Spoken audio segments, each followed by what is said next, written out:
Saudi আরবের সর্ববৃহৎ পর্যটক নগরী হিসেবে খ্যাত জেদ্দা শহর হজ ও ওমরা করতে বিশ্বের বিভিন্ন প্রান্ত থেকে দেশটিতে আসা ধর্মপ্রাণ মুসলমানদের তৃতীয় ডেস্টিনেশন এই শহর।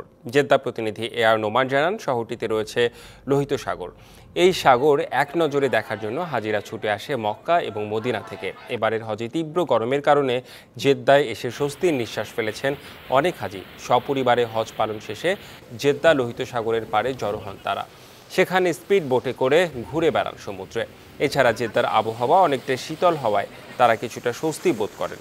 এবার স্মরণকালের তীব্র গরম সহ নানা কারণে হাজারের বেশি হাজির মৃত্যু হয়েছে।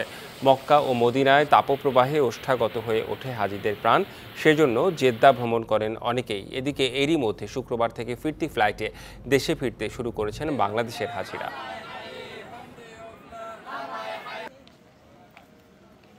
ঐতিহাসিক লোহিত সাগরের এই দৃষ্টিনন্দন সমুদ্র ভ্রমণ আমাদের কাছে অসাধারণ। এত প্রতিকূলতার মধ্যে দিয়েও আমরা ভালোভাবে হজের কার্যক্রম মদিনা যাওয়ার পাশাপাশি প্রত্যেকে জেদ্দায় আসা উচিত। হজের পর ঈদ আর ঈদের পরে আজকে সমুদ্র ভ্রমণ। লোহিত সাগর পারে এসে আসলে অনেক সুন্দর। যে আসে সাগরের কথা অনেকবার শুনেছি, সেই লোহিত সাগরে আসমানিত হাজিগণ এসে তাদেরকে নিয়ে আমরা নগদের কাছে সব গ্রাহকই প্রিয়, তাই তো সারা দেশে ক্যাশ আউট চার্জ সবচেয়ে কম।